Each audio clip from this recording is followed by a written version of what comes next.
Ok, número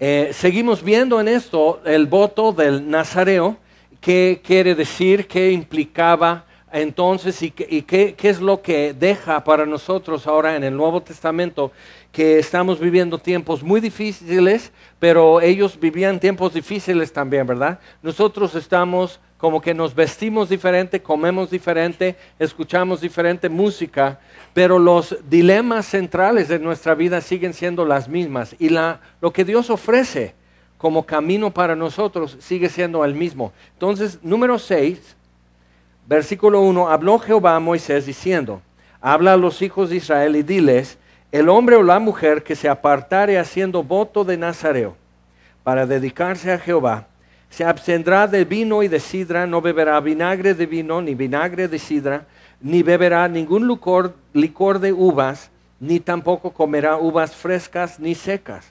Todo el tiempo de su nazareato, de todo lo que se hace de la vid, desde los granillos hasta el ollejo, no comerá. Y es importante ver en eso, no es como el sumo sacerdote, durante el periodo que él estuviera ministrando en el tabernáculo, no tenía que beber ni vino ni sidra, porque él tenía que llevar el juicio en las cosas santas. Entonces tenía que estar, ahora sí, en su juiciecito. Pero aquí incluye hasta los granillos y el ollejo, o sea, nada, ninguna parte de la uva, ni siquiera uva pasas. Entonces tu muffin con azuquitar y tu cafecito, y porque tiene pasitas, no. Y dices, pero qué mal tiene. Pero eso es que la abstención del nazareo no es simplemente decir, ay no, porque eso me pongo a cantar muy fuerte cuando tomo vino. No es por eso, por el juicio, el discernimiento o alguna cosa, sino que él está diciendo con su nazareato, con su voto, hay algo que quiero más. Esto es bueno, es un regalo de Dios, pero hay algo que quiero más. Hay algo que es más mi porción y más mi deleite que esto. Eso es en sí, es una consagración y es voluntario y es durante un tiempo que el mismo nazareo determina. Ahora vamos, versículo 5, dice, todo el tiempo del voto de su nazareato no pasará navaja sobre su cabeza hasta que sean cumplidos los días de su apartamiento a Jehová. Será santo, dejará crecer su cabello. Y como vimos y lo recalcamos, la palabra nazir es separar o apartar, pero también lo usan en algunos casos para hablar de lo que es podar un árbol frutal o podar una vid. Entonces es quitarle ramas, o sea, podar. Por eso en su nazareato no se va a raer o cortar el cabello. Y otra vez es porque eso es un símbolo, o sea, lo que de mi vida sale por sí. Entonces durante ese tiempo no cortan el fruto, no cortan racimos de uva, no podan la vid, no podan el árbol, simplemente como crezca y como dé su fruto, y todo eso es dedicado a Dios. Entonces, muy importante con eso, porque empezamos a decir, por ejemplo, el caso de Sansón, y dice, sí, pero mira, ya le dijo el secreto a Dalila, ella le durmió y le cortó el cabello, y sí, les echan sobre él y no se puede defender, ¿ya ves? Pero el voto de Sansón, Dios le daba una fuerza sobrenatural, pero eso no era automático por ser nazareo.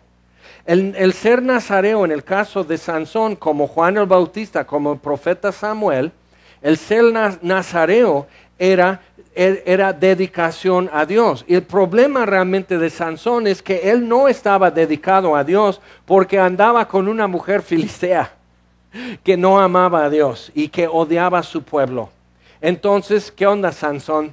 Y entonces queda todo débil y pobre Sansón, y eso no es el caso que queremos vivir nosotros. Pero otro ejemplo de nazareo es el profeta Samuel. Otro es el profeta Juan el Bautista, el precursor, el que preparó el camino para Jesús, para volver el corazón de los padres a sus hijos, de los hijos a sus padres, y preparar el camino del Señor. Entonces, eso es un ejemplo, y creo que tenemos que pensar, ¿qué podría suceder? Así viendo esos tres, ¿qué podría suceder si yo me dedicara a Dios? ¿Qué podría suceder?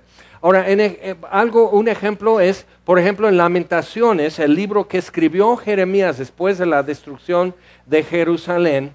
Él habla de sus nobles estaban tirados en la calle, o sea, por la matanza que hicieron los babilonios y todo eso, sus nobles, pero son también, la palabra es sus nazareos, o sea, sus excelentes, sus nobles, la crema innata de la sociedad en Jerusalén, y eran los nazareos, por decir. Entonces, la palabra debería de ser sinónima con una persona excelente, una persona con virtudes, una persona que es apartada, que es especial. Pero otra vez, y vamos a ver aquí, bueno, entonces, ¿cómo puedo ser especial? Porque muchos somos especiales y tenemos un carácter muy, muy especial y nos manejan con tenazas. Pero realmente, ¿qué es lo que esto está diciendo? Ok, versículo 6. Todo el tiempo que se aparte para Jehová no se acercará a persona muerta, ni aun por su padre, ni por su madre, ni por su hermano, ni por su hermana, podrá contaminarse cuando mueran, porque la consagración de su Dios tiene sobre su cabeza. Y aquí la palabra consagración es corona. Tiene una corona sobre su cabeza, pero ¿qué es? Es su cabellera que no ha cortado. Entonces su corona. Y lo que empezamos a ver y lo recalcamos hoy es eso. Y en otras culturas se manejaba esa idea. Ponían una guirnalda de flores o de hojas del árbol sagrado para eventos de los Juegos Olímpicos, para fiestas religiosas, para otros momentos. Y normalmente la flor o la hoja del árbol sagrado a cierto dios, en el momento celebrado, lo ponían como corona, como guirnalda en su cabeza. Entonces tú ves, por ejemplo, el monumento del Ángel de la Independencia, que es el símbolo de victoria, independencia en México. Entonces está así volando, por decir, extendiendo su mano, y en su mano tiene una corona, o sea, laurel, que es victoria. Entonces está así, ofreciendo el símbolo de victoria a los que nos dieron independencia. Ok, entonces, pero eso es lo que simboliza. ¿Y a quiénes está coronando? Entonces tiene la consagración de su Dios sobre su cabeza. Y algo que tenemos que tomar en cuenta. En el contexto que se vino desarrollando en el Medio Oriente desde esos tiempos de Moisés hasta los tiempos del apóstol Pablo, eso seguía siendo un modo para representar algo. Entonces en los Juegos Olímpicos coronaban a los victoriosos, ganaban la carrera. Entonces el que ganó fue escogido por el santo patrón, el Dios patrón de la competencia o de ese partido o de esa carrera o de los Juegos Olímpicos en sí. Entonces le coronaban y entonces decían, tú fuiste escogido por el Dios, Apolos vamos a decir, tú fuiste escogido por Apolos para ser su representante y ganar, y delante de todos lo coronan así con el símbolo de ese Dios. Entonces otra vez la consagración de su Dios tiene sobre su cabeza. ¿Te das cuenta lo que está preparando en culturas que van a estar teniendo contacto, y que esto tiene que tener todavía un mensaje que llega hasta nuestro tiempo y nos afecte y nos comunique algo? Entonces seguimos. Porque tiene la consagración de su Dios sobre su cabeza, y todo el tiempo de su nazareato será santo para Jehová. Si alguno muriere súbitamente junto a él, su cabeza consagrada será contaminada. Por tanto, el día de su purificación raerá su cabeza. Entonces, si tú tocabas un muerto de por sí durante un tiempo, aunque fuera funeral de tu mamá o tu papá, durante un tiempo eres inmundo. Pasando eso hay algo que tienes que ofrecer y todo eso. Bueno, el nazareo lo tiene que hacer, pero queda anulado el tiempo. Entonces tú hacías un voto de 40 días y el día 39 muere de un infarto el que está junto a ti. Tus 39 días quedan anulados, no sirven. Entonces, purificarte, borrón y cuenta nueva, y empezar otra vez, no cortarte el cabello y cumplir 40 días, lo que era tu voto, tu consagración a Dios. Pero si te das cuenta, ¿qué es lo que nos pasa a nosotros? Diario yo necesito borrón y cuenta nueva de parte de Dios. Diario necesito que Dios me purifique de mi inmundicia, que cancele lo anterior, que no lo hice bien, la regué, la guacareé, como tú lo quieras ver, entonces no, borrón y cuenta nueva y empiezo. ¿Qué dice Pablo al final de Romanos 7? Miserable de mí, ¿quién me librará de este cuerpo de muerte? Entonces Pablo está dándose cuenta del trasfondo que él tiene aquí en el Antiguo Testamento. Él está diciendo, yo diario estoy contaminándome porque toco un muerto. Yo, mi cuerpo, sentenciado a muerte porque soy pecador. Entonces está siempre con eso, con la actitud de quemar lo que era y ofrecer nuevamente. Pero eso es caminar con Cristo. Es vivir cada día algo nuevo de parte de Él. Nuevas misericordias, nueva esperanza, la fe que una vez fue entregada a los creyentes. Entonces seguimos. Ofrece todo eso y luego versículo 13. Esta pues es la ley del nazareo el día que se cumpliere el tiempo de su nazareato.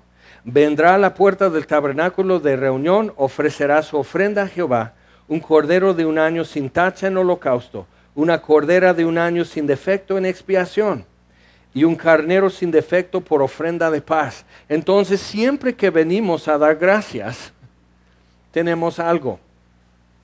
Yo te doy gracias primeramente porque me recibes, porque me perdonas. Y a veces en nuestras oraciones estamos así. Puedes orar por los alimentos y Señor, te damos gracias por los alimentos. Bendice a las manos que prepararon darles a los que no tienen en el nombre de Jesús. Amén. Y ahí estamos espantando la mosca con un ojo abierto. Y sí, la neta, o sea, yo he estado con gente que ya está pidiendo por niños en África y todo eso y dice, ¿sabes qué? Puedes llevar la sopa al microondas, ya se enfrió. Pero realmente de dónde viene mi gratitud en primer lugar es de haber recibido misericordia en primer lugar. Ok, entonces primero eso, luego un carnero sin defecto por ofrenda de paz. Versículo 15, además un canastillo de tortas sin levadura, de flor de harina amasadas con aceite, y hojaldres sin levadura, untadas con aceite, su ofrenda y sus libaciones. Entonces, eso era gratitud nada más, gratitud. Aquí estoy con esto. Y otra vez, como dijeran los viejitos, o sea, lamento que no sea mejor y más abundante. La ofrenda realmente era algo sencillo, limitado, pobremente ofrendado, como quien dice, porque estás diciéndole algo a Dios, que Él no anda cobrando, Él no anda mendigando algo de nosotros, no necesita de mí. Pero entonces con lo que le estoy ofreciendo, estoy diciendo sí, pero yo necesito que tú me aceptes, que tú recibas lo que yo te estoy ofrendando. Aquí lo que yo te entrego, yo necesito que lo aceptes. Entonces, seguimos leyendo. Dice versículo 18, entonces el nazareo, ya de ofrecer todo eso, está ardiendo, aparte es mecido, el sacerdote lo va a comer, parte, pero entonces el nazareo, versículo 18, raerá a la puerta del tabernáculo de reunión su cabeza consagrada, y tomará los cabellos de su cabeza consagrada, o coronada, y los pondrá sobre el fuego que está debajo de la ofrenda de paz. Entonces, si bien ya en tiempos del Nuevo Testamento y aún del Antiguo Testamento con los griegos, pero en el Nuevo Pablo hace referencia a eso. Entonces, por ejemplo, el que lucha no es coronado, está hablando de los Juegos Olímpicos, el que lucha no es coronado, sino lucha legítimamente. Entonces, no le ponen su corona de laureles o de olivo o de, según el Dios a quien fue consagrado el deporte ese día. Entonces, otra vez, su cabeza consagrada, su cabeza coronada, y los pondrá sobre el fuego que está debajo de la ofrenda de paz. Entonces, estás diciendo, eso es el producto de vivir. Eso simboliza mi vida, mi cabello que va creciendo, lo corto todo y lo quemo en las brasas debajo de lo que está ardiendo de mi ofrenda en el altar, quemo mi pelo ahí. ¿Y por qué? Porque eso representa ¿qué? Un sacrificio vivo. Si yo me meto entre las brasas y me quemo ahí y ardo y me convierto en humo y ceniza, no soy un sacrificio vivo, sino muerto. Entonces simboliza un sacrificio vivo, ¿Qué dice Pablo a los romanos? Romanos 12. Os ruego pues por las misericordias de Dios que presentéis vuestro cuerpo en sacrificio vivo a Dios, que es santo y también es vuestro culto racional. Es algo que muestra que he podido razonar, soy una persona racional y que inteligentemente he tomado en cuenta qué implica lo que estoy diciendo. Tenme. Lo que implica eso es una consagración. No es un impulso por estar en un campamento, concierto, congreso, que son las 3 Cs de los evangélicos, sino no es un impulso, es una decisión razonada, razonable y racional también. Entonces, es después de pensar, de entender, de meditarlo, decir sí. Ahora, cuando me casé, mi esposa y yo, cada quien pidió una música especial en cierta parte de la ceremonia. Y lo que yo pedí durante la cena del Señor, ahí estábamos 2 jovencitos, y toda la gente, muy emocional el momento, ¿no? Y yo pedí una canción que cantaran, que la compuso un cantante cristiano de esa época, que ya había muerto en un avionazo, tenía 2 años que se había muerto. Y habla de dedicar mi cabeza, la dedico al cielo para el evangelio. Y no le pediría a ningún hombre que cumpla mi necesidad. Entonces, y así como los gorriones confían en él, yo también, y me cuida, bueno, así, muy setentero. Y así, pero fue muy importante porque dije, esto es. O sea, me estoy rapando, eso, o sea, es simbólico, pero ya en el Nuevo Testamento lo que era simbólico y figurado en el Antiguo es muy real, muy personal y llega muy cerca la navaja a tu vida. Y si la navaja nomás llegaba hasta, como dijera el cuero cabezudo, el cuero cabelludo, nomás llega hasta ahí la navaja en el Antiguo. En el Nuevo parte aquí la navaja, corta hasta el corazón y te empieza a hacer cosas. Eso es. Y pensando, razonando, calculando y midiendo y sabiendo que en qué estás metiéndote, dedicas tu cabeza al cielo. Eso es lo que es el nazareo. Entonces, eran hombres y mujeres sabiendo lo que hacían, con madurez, con decisión y con inteligencia, decidían dedicar su vida, su cabeza al cielo. Entonces, seguimos leyendo. Versículo 19. Después tomará el sacerdote la espaldilla cocida del carnero, una torta sin levadura del canastillo, una hojaldre sin levadura, y los pondrá sobre las manos del nazareo, después que fuere raída su cabeza consagrada o coronada. Y el sacerdote mecerá aquello como ofrenda mecida delante de Jehová, lo cual será cosa santa del sacerdote, además del pecho mecido y la espaldilla separada. Después el nazareo podrá beber vino. Ahora, mira lo que está pasando. Hablando de Jesús, dice, fue José con María teniendo miedo por los diferentes reinos y los hijos de Herodes el Grande, y que, bueno, todo eso. Entonces, cuando regresando de Egipto, José dice, yo no quiero vivir en Belén. Entonces fueron a Galilea, de donde él venía, entonces, y vivieron en Nazaret. Ahora, Nazaret tiene que ver con el verbo nacir. Y Nazaret simplemente es una ramita, eso es lo que significa. Y en Juan capítulo 1, cuando Felipe le dice a Natanael, 2 futuros discípulos de Jesús, Felipe le dice, mira, hemos encontrado al Cristo, al Mesías, Jesús de Nazaret. Y Natanael dice, ¿algo bueno saldrá de Nazaret? O sea, de ahí, ¿qué dice Isaías 11:1? Dices, pues no sé, tú dime. Ok, te voy a decir. Dice, he aquí, saldrá del tronco de la raíz de Isaí un retoño, un vástago para la casa de David, hablando, y es mesiánico. Todos los rabinos sabían eso y a eso se refiere. Será llamado Nazareo o será llamado una ramita despreciable. Isaías 53, como raíz en tierra seca, sin hermosura para que lo deseemos. O sea, está hablando despreciable, pero es interesante. Cuando Jacob está dando la bendición a cada uno de sus hijos antes de morir, llega con José y dice, y toda bendición será sobre José porque fue separado de entre sus hermanos. Y sí es cierto, lo envidiaron, lo aborrecieron, lo apartaron y lo vendieron en esclavitud, sus hermanos.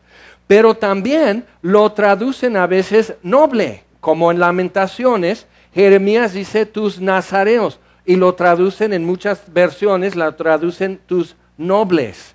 Entonces alguien que es apartado lo es porque es excelente, porque tiene virtudes, como José, fue despreciado y era más noble. Jesús fue despreciado y fue el más noble entre sus hermanos, ¿sí o no? Y por eso será llamado Nazareo. Entonces tenemos que ver eso. Entonces yo me aparto, yo me dedico a Dios. Y al dedicarme, ¿qué es lo que estoy presentando? Ok, un ejemplo. Tú no puedes dar lo que es ya de segunda mano, no puedes dar lo que no sirve, que esto, bueno, es una bonita muñeca, pero pila y ya no sirve, no, ya no canta, ya no llora, nomás es muñeca. ¿Y eso qué? O sea, ¿eso a quién le sirve? ¿A ti te gustaría que te regalaran eso? Pues no, por eso lo regalo. Exacto. Pero Dios no está en quiebra. Dios no está diciendo, ay, pobre de mí, ¿quién me regala algo? Una muñeca que... No, Dios no anda mendigando amor, ni dinero, ni aprecio, ni adoración. No lo anda mendigando. Se revela y respondiendo le adoramos. Pero Él no está diciendo, mi autoestima de tanto rechazo, de tanto ateísmo que hay en el mundo hoy, me siento muy lastimado como Dios que nadie cree en mí. Eso es Santa Claus. Él sí se siente lastimado cuando los niños ya no creen en Él. Pero Dios no. Estoy exagerando, pero ya captaste. Ok, entonces, es muy importante eso. Estás diciendo como nazareo, como hombre mujer, al hacer esto y raparte, y estás diciendo, soy un sacrificio vivo, estoy dando lo mejor de mí, el brillo de mis ojos, la fuerza de mis manos, la velocidad de mis piernas, mi voz de mi ronco pecho, pero es para ti, y mi sombrero va al balcón. Todo eso, Señor, todo es para ti, lo mejor es mi ofrenda. Tiene que ser lo más dulce, lo más salado, lo más crujiente, lo más blandito, tiene que ser todo. Y así ofrecérselo a Dios. Eso es. ¿Te late? Pues vamos a ver si no te late a rato. Entonces dice, esta es la ley, versículo 21, del nazareo que hiciere voto de su ofrenda a Jehová por su nazareato, además de lo de que sus recursos le permitieren, según el voto que hiciere, así hará conforme a la ley de su nazareato. Mira lo que está diciendo con eso. El nazareo, tenían la fama los nazareos de tener mejor complexión, sus ojos brillantes, fuerza y vigor, porque había cierta bendición de dedicarse a Dios, y salud y bienestar. Entonces eso es. Dios está diciendo, si quieres realmente dejarme así, dame el brillo de tus ojos, dame tu voz de tu ronco pecho, dame la fuerza de tus manos, tu mejor creatividad, los mejores momentos de tu vida, tu vigor, tu juventud, tu excelencia, todo eso, dame eso, el perfume de tu vida, dame eso, no lo que ya no saben, ya lo que ya está decolorado, lo que está ya percudido y demás. O sea, no me ofrezcas eso, ¿quién lo quiere? Sino lo que a ti sí te sirve. A mí me sirve mi vigor, mi creatividad, el brillo de mis ojos. A mí me sirve, a ti te sirve lo tuyo. Entonces Dios está diciendo, si quieres esto, y dices, ay, pero ¿qué es lo que Dios nos dio? De tal manera amó Dios al mundo que ha dado a su Hijo unigénito, el brillo de sus ojos, su voz, el aliento de su vida, la sombra de sus alas. Y todo eso se hizo carne y habitó entre nosotros, lleno de gracia y verdad. Dios nos dio los mejores momentos de toda su existencia y envió a Jesús al mundo. Eso fue. Y Dios lo vio crucificado en una cruz y hasta pasó los clavos y el martillo a manos de inicuos. Dice, ten, clávalo. Ten este látigo, azótalo. Eso es lo que hizo Dios. Nos dio lo más excelente, lo más bello, lo más lindo. Eso es lo que nos dio. Entonces no tenemos que reparar y ponernos así con Dios, porque no está pidiéndome nada. El voto del nazareo es algo voluntario que es su respuesta cuando ve quién es Dios. Eso es el nazareo. Dios no es la ley por si lo quieres hacer, pero no es una cuota que cada uno paga. Entonces muchas veces aplicamos eso en las iglesias, ¿verdad? Que mira, tienes que ser así y si no, chafa. Ya empezamos chafa, o sea, chafa ya lo tengo hecho. Deficiente ya lo soy. Inepto ya, ni se diga. O sea, eso no lo tengo que desarrollar. Eso es todo lo que vengo arrastrando hasta Dios. Pero lo que de repente, porque Él me da, mira el ciego de nacimiento y Jesús le da su vista. ¿Cómo iba a mirar las cosas? Nosotros no estamos, cierra por favor las persianas, me duele el sol. Estoy desvelado. El ciego de nacimiento ve y Él está así. Imagínate lo que Él entonces dice, ¿sabes qué? El brillo de mis ojos, gracias, pero ¿sabes qué? Es tuyo. Gracias, pero ¿cómo puedo decir que esto es mío si vino de tu mano?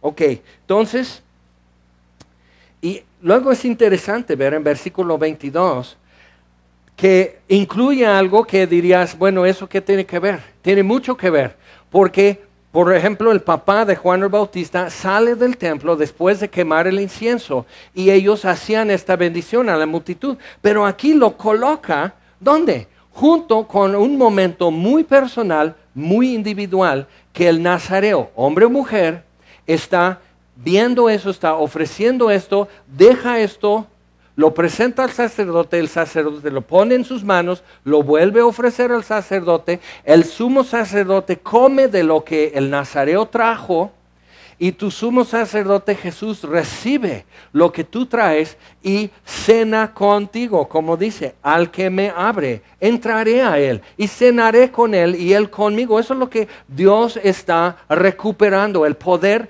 estar con nosotros en paz y en comunión, para ver su hermosura, inquirir en su templo todos los días de nuestra vida. Entonces, así, dice, habla a Aarón y a sus hijos y diles, así bendeciréis a los hijos de Israel, diciéndoles, Jehová te bendiga y te guarde.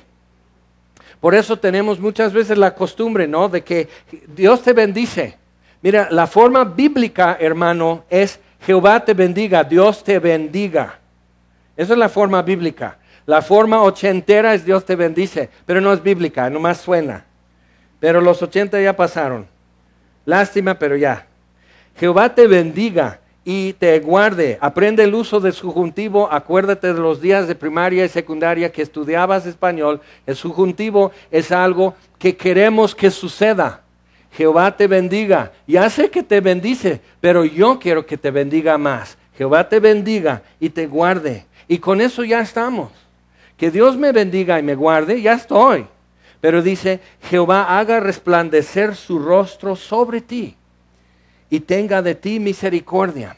Cuando Jesús venía entrando a Jerusalén en la entrada triunfal y la multitud decía, Hosana, Hosana, están diciendo eso, sálvanos, sálvanos, y están repitiendo un salmo donde dice esto, sálvanos Jehová, haz resplandecer tu rostro a nosotros, danos paz.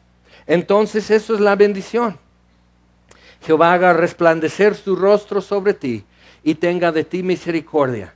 Ahora sí, con eso ya, ¿qué más quieres? Jehová alce sobre ti su rostro y ponga en ti paz. Y pondrán mi nombre sobre los hijos de Israel y yo los bendeciré. Pero el nazareo lo coloca esta bendición cuando alguien ha terminado su consagración y está trayendo esto y dices, no me tienes que dar nada, ya me has dado todo.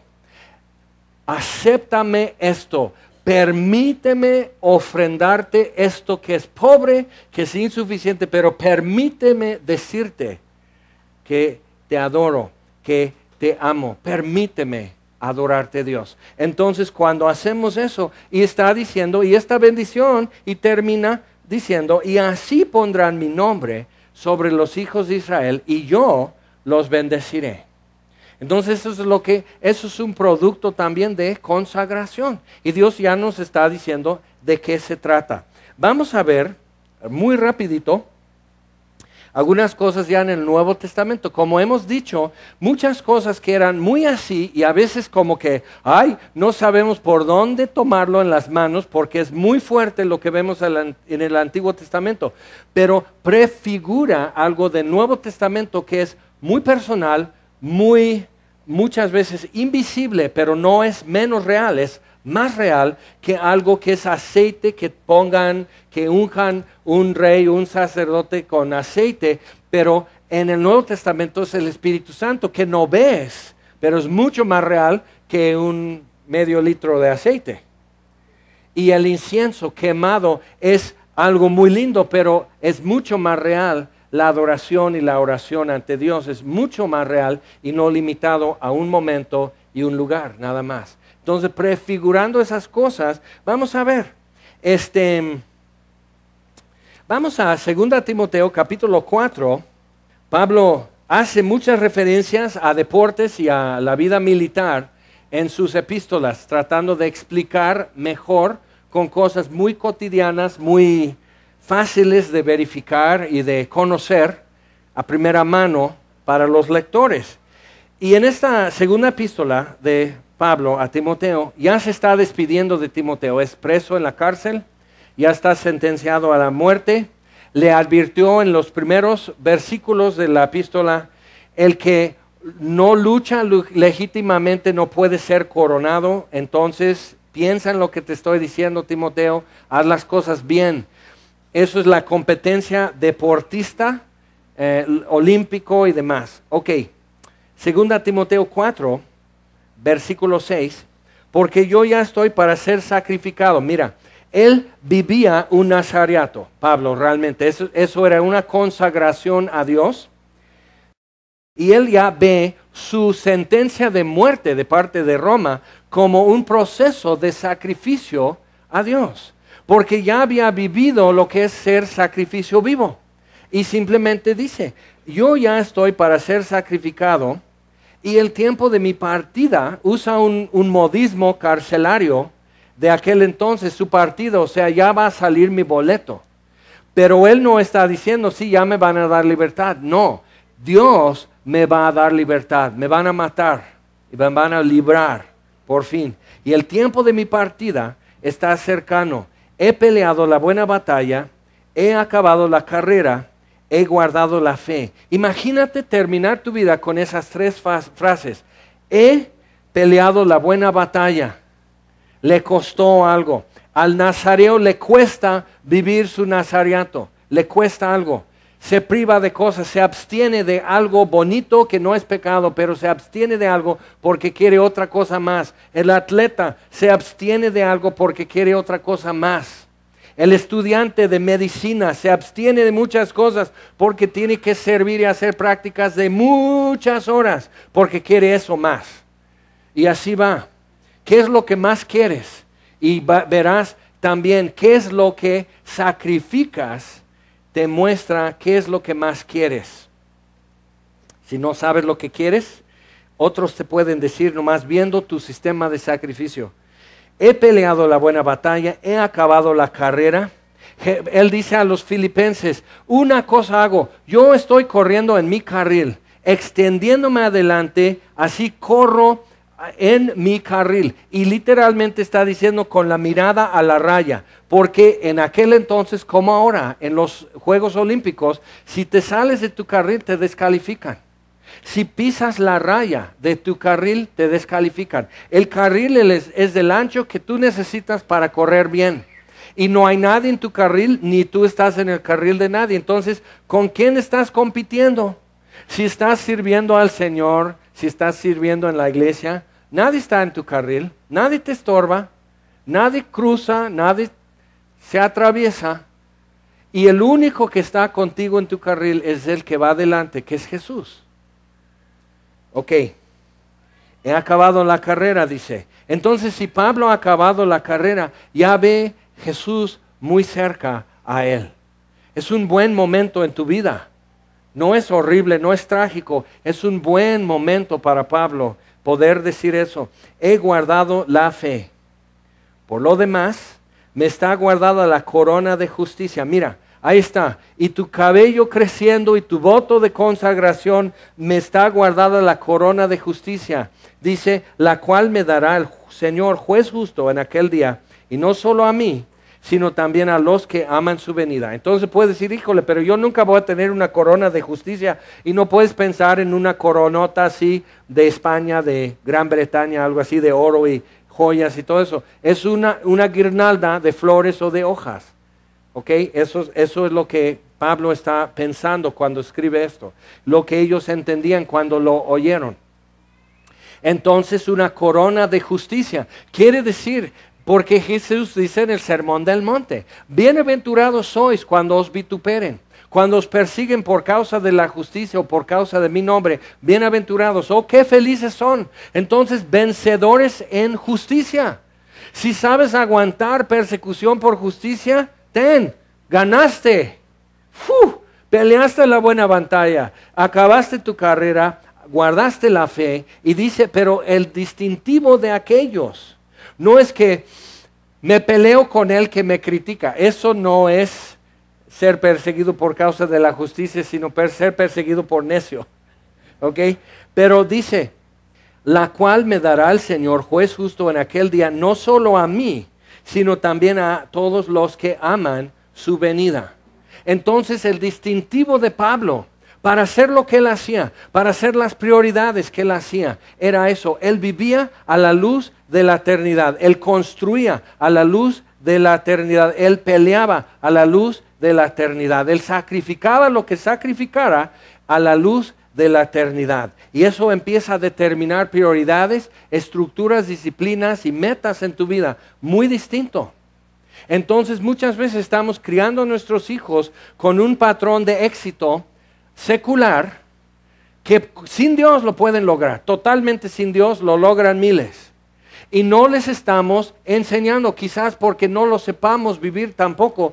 Por si yo no vivo a la luz de la eternidad, ¿cómo voy a transmitir eso a cualquier otra persona? Lo que es vivir a la luz de la eternidad, que Cristo viene. Eso no quiere decir que no hay que planear, que no hay que estudiar, que no hay que titularte y todo eso. Es muy importante hacer todo eso, pero ¿para qué? Porque a la luz de la eternidad, eso es lo que está en mi carril. Tengo que estudiar esta carrera, titularme, hacer prácticas, especializarme, hacer esto, casarme, hacer una familia, servir en la iglesia, hacer todo esto, porque yo estoy en mi carril persiguiendo al que va adelante, que es Jesús. Eso es. Entonces, ¿cómo vamos a transmitirlo si yo no estoy en ese carril? Si yo no estoy peleando en ninguna batalla, sino quizás las mías, no estoy en ninguna carrera, sino quizás la mía, y no estoy guardando la fe. ¿Cómo la voy a transmitir si no la guardo? Ok, entonces, eso es real, pero dice, también a todos los que aman su venida. Martín Lutero, estamos hablando de 1560, vamos a decir, que dice lo siguiente, en una carta que escribe alguien que está tratando de caminar con Cristo. Era muy peligroso, la Inquisición, la Reforma Protestante, había guerras, había ejércitos enteros exterminando ciudades y pueblos de protestantes, historias que muchas veces no lees. Y le dicen a Martín Lutero, ¿cómo puedo ser cristiano? Dice, yo procuro vivir así. Como si ayer Jesús muriera por mis pecados, hoy resucitó y mañana viene. Y dices, ay Martín, 1560 y todavía mira qué horas son y todavía no viene Cristo. Qué equivocación la de Martín, ¿verdad? Martín Lutero vivió a la luz de la eternidad, en la sombra del crucificado y resucitado, y a la luz de la eternidad cambió el rostro de Europa. ¿Algo más quieres? Una huella más profunda en la historia humana necesitas. ¿Te das cuenta? Tú a lo mejor traes en tu mano una Biblia Reina Valera. ¿Sí o no? Ok. Casiodoro de Reina era un sacerdote español. Se huye a Suiza, se refugia en Suiza, hace la primera traducción de la Biblia en español. La llamaron la Biblia del oso porque en la portada pusieron un oso comiendo panal de miel, porque era eso: cuando dulce tu palabra a mi boca, más dulce que la miel. Entonces le llamaban la Biblia del oso. Y su amigo Cipriano de Valera hizo una revisión cuidando y corrigiendo algunos errores tipográficos, porque era imprenta de poner cada letra a mano así para la imprenta. Las primeras Biblias, por fin impresas, no copiadas a mano, así. Entonces Casiodoro de Reina estuvo pastoreando refugiados españoles en Suiza, después en Gran Bretaña, después en Alemania, pastoreando, huyendo de lugar a lugar. Juan Calvino, Martín Lutero, era una vida peligrosa. La vida buena era ser monje agustiniano. Eso era bueno, dedicarse a estudiar, a orar y ya, dentro de muros vivir. Y ellos expusieron todo. Y se están rapando todo y quemando esto en las brasas, diciendo, porque hay algo que quiero más. Y él entonces dice, yo trato de vivir cada día como si ayer muriera Jesús por mis pecados, hoy resucitó y mañana viene Cristo. Y son siglos y todavía no viene Cristo, pero Martín ya sabe eso. Y ya sabe para quién vivió y a quién depositó eso que puso en el altar. Ok, vamos adelante con eso. Después de 2 Timoteo vamos a Santiago. Tenemos la corona de justicia para los que aman su venida. Y si cuando tú piensas, ¿qué tal si Cristo viniera mañana? Si lo único que piensan, chido, no tengo que ir a trabajar, no voy a la escuela. Ya no tengo que pagar mi tarjeta de crédito. Ya no necesito comprar más minutos aire.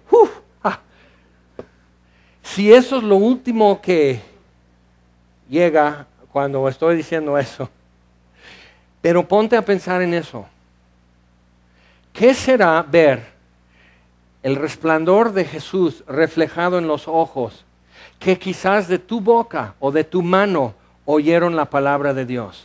Y están viendo la gloria de Jesucristo simplemente porque escucharon de ti un comentario, una oración, una ayuda, un consejo, algo, la palabra de Dios, le pones en su mano, le pones en su oído, le pones en su corazón eso, y tú ya estás viéndolo ahí delante de Cristo por su gracia y misericordia, no porque fuiste gran cosa, sino por tu gracia y misericordia, pero viendo el reflejo de su gloria en sus ojos.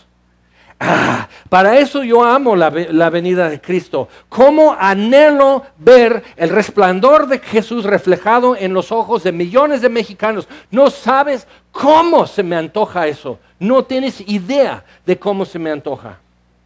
Entonces eso empieza a cambiar tus prioridades. Eso empieza a caminar cómo vives, cómo escoges, qué es lo que prefieres, qué es lo que dices, eso no me interesa. Empieza a cambiar y transformar tu vida. Eso es uno. Eso es una corona que con eso pues ya sabes, ¿no? Corre, pelea, vive, porque hay algo que espera al final, que tú podrás decir, cuando te corona de eso, la corona de justicia, puedes decir, ajá, ahí va en el altar. ¿Yo qué? No, ten, mejor más luz hace ardiendo que sobre mi cabeza. Entonces, versículo 12, Santiago 1:12, bienaventurado el varón que soporta la tentación, porque cuando haya resistido la prueba, recibirá la corona de vida que Dios ha prometido a los que le aman. No dice a los que son más fuertes que los otros, sino que simplemente le aman. ¿Sabes lo que te hace poder resistir la prueba y soportar la tentación? Es amar a Dios. Es amarle. Es todo lo que te pasa. Si no resistes, si no soportas, necesitas enamorarte de Dios. Eso te va a ayudar. Si estás cayendo mucho, si estás resistiendo poco, si rápido te derrites y te doblas, necesitas enamorarte de Dios y no hay de otra.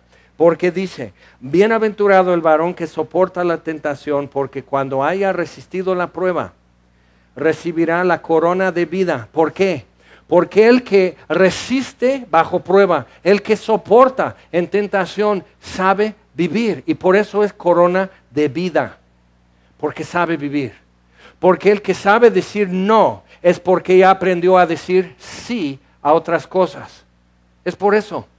Muchos religiosos saben decir no, pero no saben vivir, porque no saben decir sí a otras cosas. Todo es no, pero no saben decir sí a la justicia, sí al perdón, sí a la misericordia, la compasión, la rectitud, la virtud, la oración, la gratitud. No dicen sí a eso, todo es no. Amargados, pobres, reducidos a irritación y enojo. Bienaventurado el varón que soporta la tentación, porque cuando haya resistido la prueba, recibirá la corona de vida que Dios ha prometido a los que le aman. Si yo amo a Dios, ya tengo lo que necesito para persistir. Ya sé a dónde voy y ya estoy aprendiendo a vivir. Por eso resisto, por eso soporto, porque ya sé que vivo y para quién vivo. Ok, otra corona más. Vamos, después de Santiago, primera de Pedro, su primera epístola, capítulo 5. Primera de Pedro 5, 4. Aquí Pedro exhorta a los ancianos. Dice, yo siendo anciano también, no diciendo arzobispo, no pluriarbispo, ni nada. Yo siendo anciano también. Y dice, y también testigo de los padecimientos de Cristo. Eso sí le daba cierto grado. Y si tú y yo pudiéramos ver cómo sufrió Jesús en la cruz y verlo resucitado, probablemente viviríamos un poco diferente a lo que normalmente escogemos vivir. Pero es el único limitante que tenemos entre Pedro y nosotros. El único limitante es que no vimos a Jesús crucificado y no lo vimos resucitado. Sin embargo, sé que murió y sé que resucitó porque me ha dado vida. Me ha perdonado y me ha recibido. Entonces tengo algo que decir y tú tienes algo que decir. Ok, entonces versículo 4, y cuando aparezca, les está animando a los que tienen que transmitir la palabra de Dios, pastorear, enseñar y de alguna manera servir el rebaño de Dios. Dice, y si tú estás sirviendo en semilla, si de alguna manera sobre todo impartes la palabra de Dios a otros, si tú estás facilitando y ayudando a otros creyentes a crecer y a caminar con Jesús, eso es para ti, necesitas recibirlo. Dice, cuando aparezca el príncipe de los pastores, el Nazir entre los pastores, el apartado es más excelente entre los pastores, el príncipe de los pastores, vosotros recibiréis la corona incorruptible de gloria. Y te voy a decir por qué es una corona de gloria. Porque para hacer eso, como Pedro lo está diciendo, si tú estás esperando aceptación o aprobación cuando tú transmites la palabra de Dios, si tú estás esperando que la gente te agradezca por decirles la verdad, puede ser que sí, puede ser que no, pero la mayor parte de tu vida la vas a vivir frustrado y decepcionado y un poco irritado. Pero cuando tú estás simplemente diciendo esto, ven, mira. Y tú les estás señalando y dirigiendo su mirada hacia la gloria de Dios revelado en la faz de Jesucristo, que lámpara es a mis pies tu palabra y lumbrero en mi camino. O sea, tú has abierto mis ojos con esto. Entonces eso es otra cosa. Entonces estás viendo su gloria y no puedes quedarte quieto. Entonces, por eso vosotros recibiréis la corona incorruptible de gloria. En el profeta Daniel le dicen a Daniel, y sabes que en el tiempo final, que va a ser muy difícil, como dice Pablo, va a ser difícil. Pero dice, los que enseñan los caminos de justicia, los que instruyen a muchos en justicia, brillarán, resplandecerán como las estrellas del firmamento. Y otra vez ese reflejo. ¿Cómo será? Ponte a pensar, eres maestra de escuela dominical, estás dando un grupo de discipulado, nomás piensa, ¿qué será el brillo en los ojos que es simplemente reflejo de la gloria de Dios que la palabra de Dios les permitió captar? ¿Cómo sería que tú puedas ver? Eso no es mi gloria que están reflejando, es la gloria de Dios. Y pararte a un lado simplemente a decir, oh. Entonces te toca doble show. Primero la gloria de Dios y luego su gloria reflejada en los ojos de los que lo están mirando. ¿Habrá algo más rico, más espléndido, más hermoso que eso? Que ver su gloria doblemente.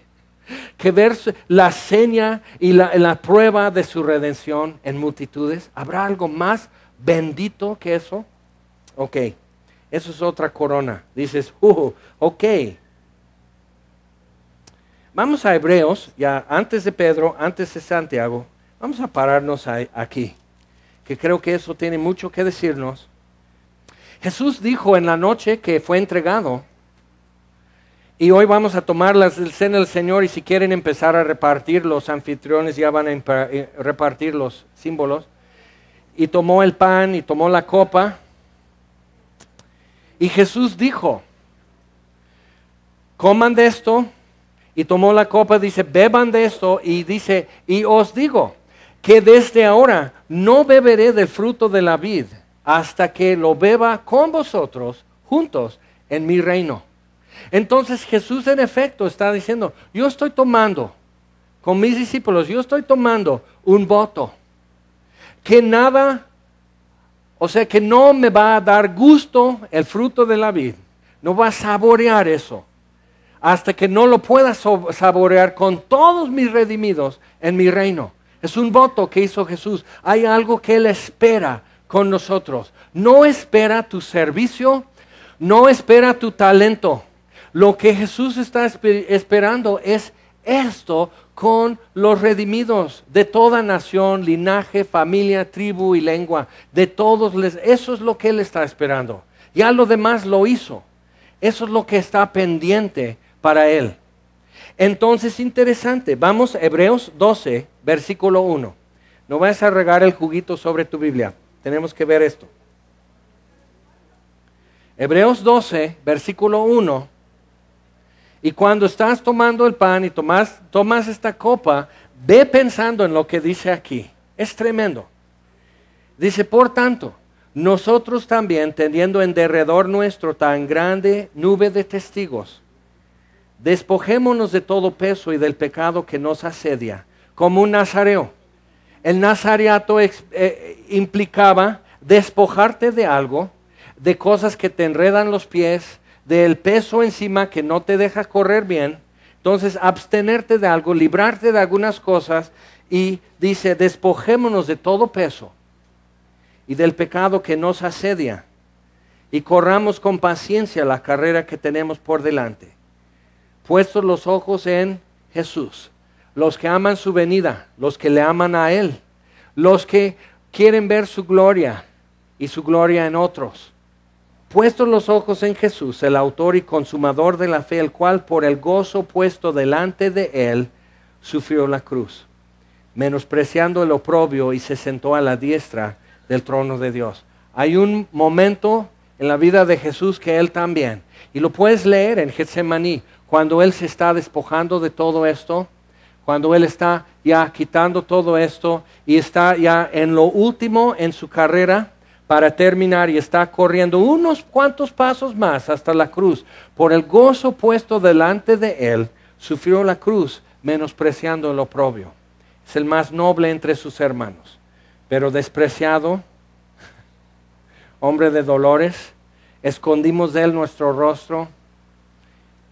Qué paradoja, qué contradicción.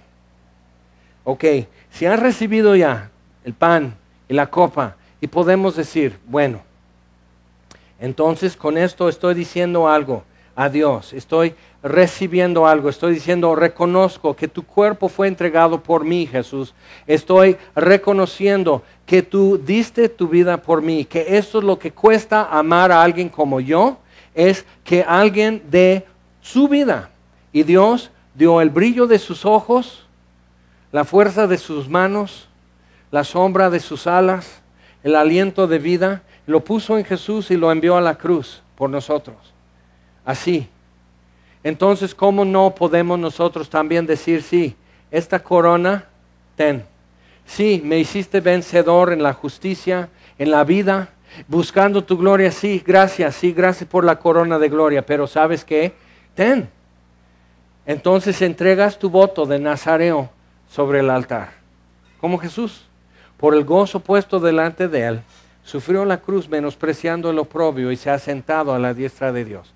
¿Dónde puedes estar tú hoy? ¿Cómo respondemos y cómo correspondemos a lo que Dios nos ha dicho y lo que Él ha hecho. Vamos a orar. Señor, te damos gracias por tu palabra, gracias por el sacrificio de Jesús. Gracias, Señor, por el brillo de tus ojos en una cruz, la fuerza de tus manos, tu vigor, tu primogénito clavado en una cruz, el mejor momento de tu vida, agonizando. Gracias. Un poco más hemos entendido, Señor, y un poco más queremos corresponder. De nuestra parte, decirte gracias, de nuestra parte, adorarte. De nuestra parte, Señor, decirte, ten estas rastas. Señor, ¿de qué nos sirve si nuestra vida viene de tu mano? Señor, gracias te damos. Recibimos este pan y esta copa, como dice tu palabra. Que cada vez que comemos este pan y bebemos esta copa, la muerte del Señor anunciamos hasta que Él venga. Amamos tu venida. Te amamos a ti, Señor, y queremos ver tu gloria en nuestros ojos y reflejado en el rostro de miles y miles, Señor. Que todo ojo vea quién es Jesús. Te lo pedimos en el nombre de Jesucristo, el de Nazaret. Amén. Vamos a comer y beber.